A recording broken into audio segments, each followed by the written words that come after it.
made it. Got that one. That was awesome. Oh, giant. Oh my gosh.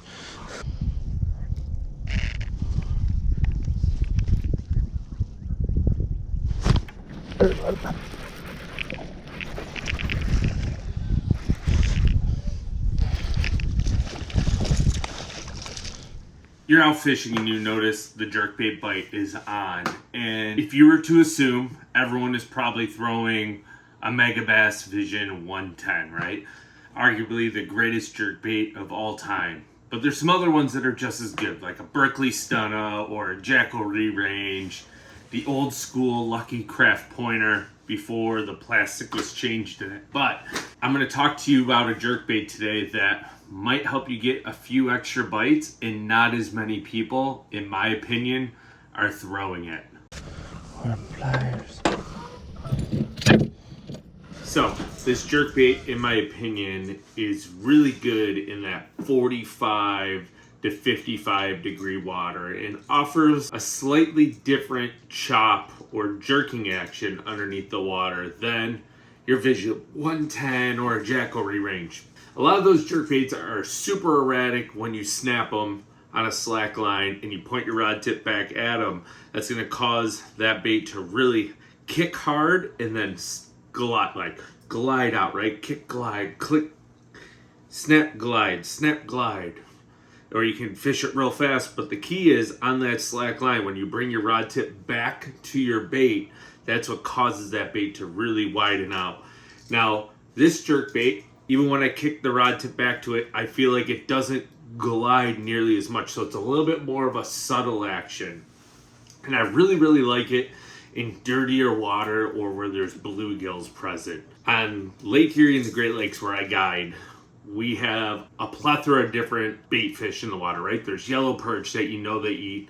There's gobies, but we also have alewives, gizzard shad, smelt, and emerald shiners. Alewives tend to be more quick and darty. That's not something that our bass key on all the time, but they do primarily eat emerald shiners, smelt, and those ones are a little bit more docile in their movements, and they tend to stick in packs. So the jerkbait that I really, really like when I'm not fishing the 110 or the Re-Ranged or the Stunna or even a Smithwick Rattling Rogue is this guy, the 6 Cents Provoke 106X.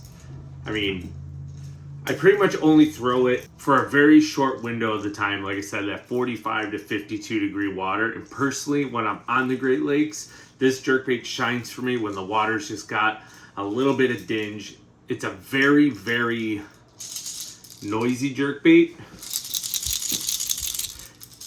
And I don't know exactly what the internal BBs are in there, etc., but it makes a lot of noise. It looks great in the water. It's not as erratic, and that's why I like it in the dirty water, especially in like this pearl bone white color. It really, really, really is going to stand out when that water's got a little bit of stain to it.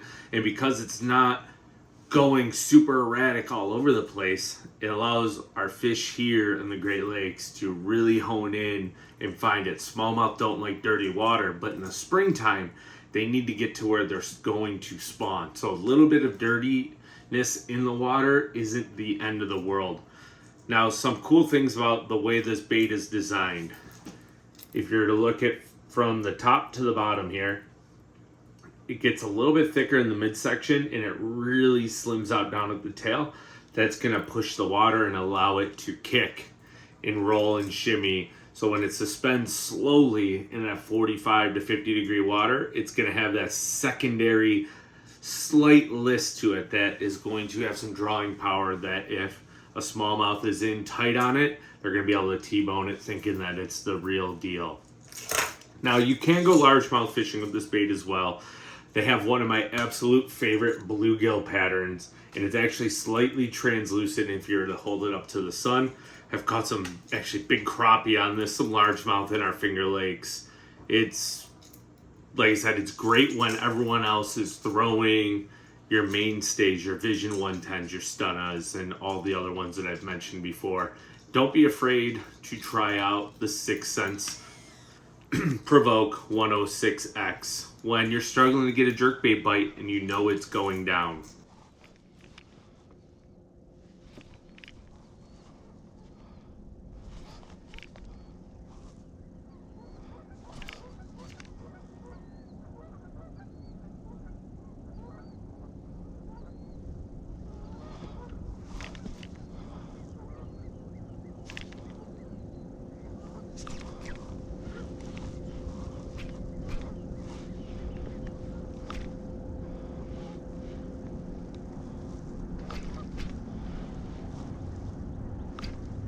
Eat it.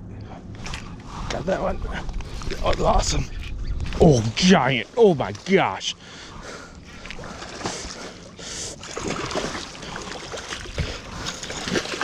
Whoo, that's a big bass, dude. That is a freaking stud. We're not even gonna belly this one. What a fun freaking bite that was. There was a little ditch. I have to see if I can find that and mark it, but there was a little ditch in there and there was like 7 of them that came up, and this big old dog said he wanted to play. Come here. Come here. Come here. No, don't you do that. Got him. What a bass. Oh my goodness. What a freaking fish. That one might be, that one's over 5. I'm shaking right now. What a bite.